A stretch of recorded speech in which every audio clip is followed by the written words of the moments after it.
नमस्कार विद्यार्थी मित्रांनो, MPSC जागरणवर आपले सहर्ष स्वागत आहे। आज आहे 18 ऑगस्ट 2026 आणि आजच्या दैनिक चालू घडामोडींवर आधारित महत्त्वाचे प्रश्न आपण या व्हिडिओमध्ये पाहणार आहोत। तरी सर्वप्रथम जर आपण नवीन असाल तर चॅनलला अवश्य सबस्क्राइब करा।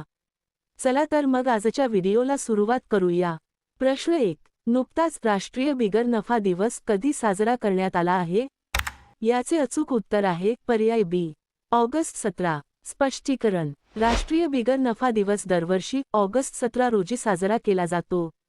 हा दिवस स्थानिक आणि जागतिक स्तरावर समुदायांचे उत्थान, गरजूंची मदत आणि समाजात सकारात्मक बदल घडवून आणण्यासाठी बिगर नफा संस्था, त्याचे कार्यकर्ते आणि स्वयंसेवक यांच्या योगदानाचा सन्मान करण्यासाठी समर्पित आहे।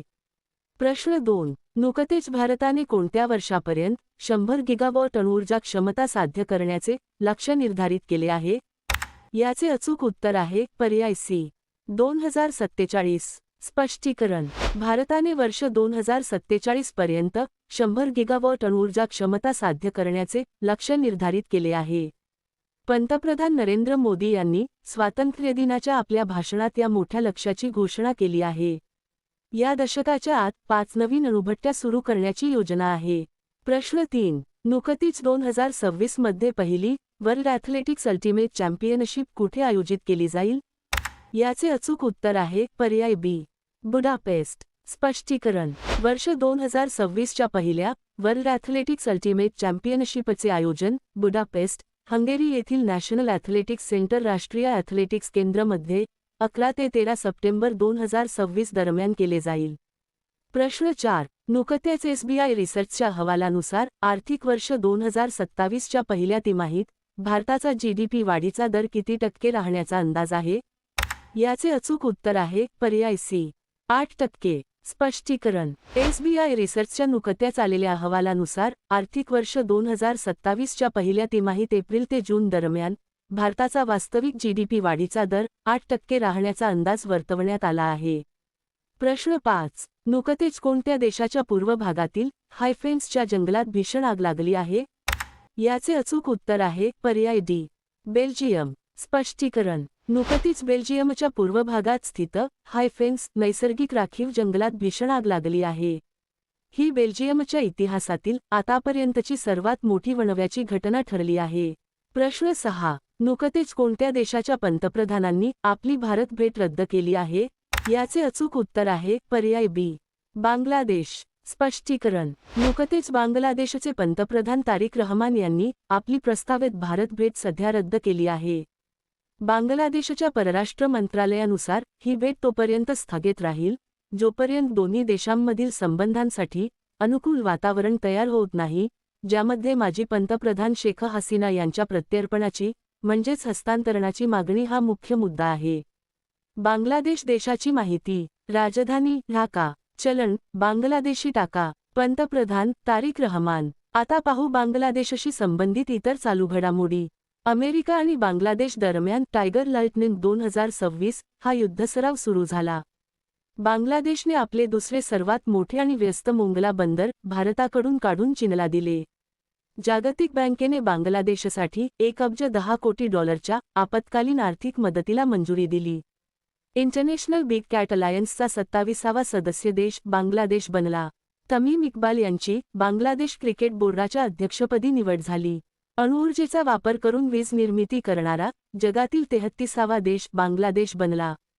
दिनेश त्रिवेदी यांची बांगलादेशात भारताचे नवे उच्चायुक्त म्हणून नियुक्ती करण्यात आली। बांगलादेशने सॅफ अंडर-20 चॅम्पियनशिप 2026 चे विजेतेपद जिंकले। प्रश्न 7, नुकताच ऑगस्ट 17 रोजी कोणत्या देशाचा स्वातंत्र्य दिन साजरा करण्यात आला आहे? याचे अचूक उत्तर आहे पर्याय सी, इंडोनेशिया। स्पष्टीकरण, ऑगस्ट 17 रोजी इंडोनेशिया आपला स्वातंत्र्य दिन साजरा करतो। या दिवशी 1945 मध्ये त्यांनी नेदरलँड्सकडून आपल्या स्वातंत्र्याची घोषणा केली होती। याशिवाय गॅबॉन हा देशसुद्धा ऑगस्ट 17 रोजी फ्रान्सकडून मिळालेल्या स्वातंत्र्याच्या प्रीत्यर्थ आपला राष्ट्रीय दिवस साजरा करतो। इंडोनेशिया देशाची माहिती, राजधानी जकार्ता, चलन इंडोनेशियन रुपया, राष्ट्रपती प्रबोवो सुबियांतो। आता पाहू इंडोनेशियाशी संबंधित इतर चालू घडामोडी। पंतप्रधान नरेंद्र मोदी यांना इंडोनेशियाचा सर्वोच्च नागरी सन्मान बिंतांग आदिपूर्ण प्रदान करण्यात आला. ट्रुकॉलरच्या अहवालानुसार जगात सर्वाधिक स्पॅम कॉलने प्रभावित देशांच्या यादीत इंडोनेशिया अव्वल स्थानावर राहिला. इंडोनेशियाच्या माउंट इकोनो ज्वालामुखीचा उद्रेक झाला. 9व्या शतकातील प्रबानन मंदिर संकुलाची पुनर्रचना करण्यासाठी भारत आणि इंडोनेशिया दरम्यान भागीदारी झाली. इंडोनेशिया 16 वर्षापेक्षा कमी वयाच्या अल्पवयीन मुलांसाठी क्षेत्रातील पहिला सोशल मीडिया बंदी कायदा लागू करेल. प्रश्न 8. नुकतेच कोणत्या देशाचे माजी पंतप्रधान झू यांचे वयाच्या 97व्या वर्षी निधन झाले आहे? याचे अचूक उत्तर आहे पर्याय सी. चीन. स्पष्टीकरण. चीनचे माजी पंतप्रधान झू यांचे 12 ऑगस्ट 2026 रोजी वयाच्या 97व्या वर्षी बीजिंगमध्ये निधन झाले. त्यांनी 1998 ते 2003 पर्यंत चीनचे पंतप्रधान म्हणून कार्य केले. त्यांना देशात मोठे आर्थिक सुधारणा घडवून आणण्याचे व चीनला जागतिक व्यापार संघटनेत समाविष्ट करण्याचे श्रेय दिले जाते. चीन देशाची माहिती. राजधानी बीजिंग. चलन रेनमिन्बी. राष्ट्रपती शी जिनपिंग. आता पाहू चीनशी संबंधित इतर चालू घडामोडी. प्रामुख्याने चीनला प्रभावित करणाऱ्या डॉल्फिन चक्रीवादळाला हे नाव हाँगकाँगने दिले. अंतराळात उगवलेले पहिले भाताचे पीक चीनद्वारे कापण्यात आले. जगातील सर्वात मोठ्या सुपरकंडक्टिंग फ्युजन मॅग्नेटची चाचणी चीनमध्ये पूर्ण झाली. चीनमध्ये जागतिक कृत्रिम बुद्धिमत्ता सहकार्य संघटना सुरू करण्यात आली. चीनने अणुऊर्जेवर चालणाऱ्या पाणबुडीवरून लांब पल्ल्याच्या बॅलिस्टिक क्षेपणास्त्राची चाचणी केली. चीनमध्ये झालेल्या अंडर 23 ॲथलेटिक्स चॅम्पियनशिपमध्ये भारताने एकूण 16 पदके जिंकली. प्रश्न 9. नुकतेच कोणी सलग दुसऱ्यांदा इस्पोर्ट्स वर्ल्ड कपचे विजेतेपद जिंकले आहे? याचे अचूक उत्तर आहे पर्याय बी. Magnus Carlsen. स्पष्टीकरण. जागतिक अव्वल क्रमांकाचा बुद्धिबळपटू मॅग्नस कार्लसन याने ऑगस्ट 2026 मध्ये पॅरिस फ्रान्स येथे आयोजित इस्पोर्ट्स वर्ल्ड कपच्या बुद्धिबळ स्पर्धेत बेलारूसच्या ग्रँडमास्टर डेनिस लाजाविक याचा पराभव करून सलग दुसऱ्यांदा हे विजेतेपद जिंकले आहे. याआधी कार्लसनने या स्पोर्ट्स वर्ल्ड कप स्पर्धेची पहिली आवृत्ती वर्ष 2025 मध्ये रियाध सौदी अरेबिया येथे जिंकली होती. प्रश्न 10. नुकतीच BWF वर्ल्ड चॅम्पियनशिपचे यजमानपद कोणते शहर भूषवत आहे? याचे अचूक उत्तर आहे पर्याय सी. नवी दिल्ली. स्पष्टीकरण. जागतिक बॅडमिंटन चॅम्पियनशिप नवी दिल्लीत सुरू झाली असून PV सिंधू आणि लक्ष्य सेन भारतीय आव्हानाचे नेतृत्व करत आहेत. BWF जागतिक बॅडमिंटन चॅम्पियनशिप नवी दिल्लीतील इंदिरा गांधी इंडोअर स्टेडियममध्ये सुरू झाली आहे. प्रश्न 11. नुकतीच ऑगस्ट 2026 मध्ये कोणत्या राज्याच्या मुख्यमंत्र्यांनी बेटी बचाओ बेटी पढाओ योजना लागू करण्याची घोषणा केली आहे? याचे अचूक उत्तर आहे पर्याय सी.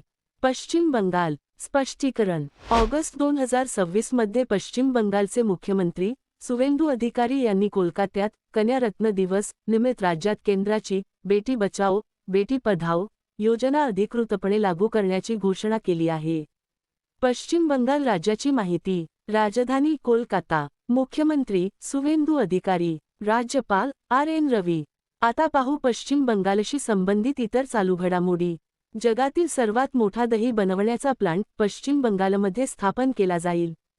शब्दसंग्रहालयाच्या पहिल्या टप्प्याचे लोकार्पण कोलकात्यात करण्यात आले. पश्चिम बंगाल सरकारद्वारे संस्थात्मक भ्रष्टाचाराच्या तपासासाठी गठीत उच्चस्तरीय आयोगाचे अध्यक्ष म्हणून न्यायमूर्ती विश्वजित बोस यांची नियुक्ती करण्यात आली. पश्चिम बंगाल सरकारने ऑगस्ट 16 हा दिवस आयुष्मान दिवस म्हणून साजरा करण्याची घोषणा केली. पश्चिम बंगाल सरकारने समान नागरी संहित्यावर 9 सदस्यीय तज्ज्ञ समिती स्थापन केली. पंतप्रधान चहा श्रमिक प्रोत्साहन योजनेला पश्चिम बंगाल सरकारद्वारे मंजुरी देण्यात आली. प्रश्न 12. नुकताच कुठे बहुप्रतीक्षित सुंदर बोगदा सर्वसामान्यांसाठी खुला करण्यात आला आहे? याचे अचूक उत्तर आहे पर्याय बी. जम्मू काश्मीर. स्पष्टीकरण. नुकतीच बहुप्रतीक्षित सुंदर बोगदा जम्मू काश्मीरमधील जम्मू पुंछ राष्ट्रीय महामार्गावर NH 144 वर सर्वसामान्यांच्या वाहतुकीसाठी खुला करण्यात आला आहे. आता पाहू जम्मू काश्मीरशी संबंधित इतर चालू घडामोडी. उल्हास योजनेअंतर्गत केंद्रशासित प्रदेश जम्मू काश्मीरने 99.09% यशाच्या दरासह पूर्ण साक्षर क्षेत्राचा दर्जा प्राप्त केला. चिनार पुस्तक महोत्सव जम्मू काश्मीरमध्ये आयोजित करण्यात आला. जम्मू काश्मीरमधून अरेको चेरी आणि सेंट्रोस प्लम सिंगापूरला निर्यात करण्यात आले. रोगसंनिरीक्षण मजबूत करण्यासाठी जम्मू काश्मीरने तत्काळ प्रभावाने कुष्ठरोग अधिसूचित करण्यायोग्य रोग म्हणून घोषित केला.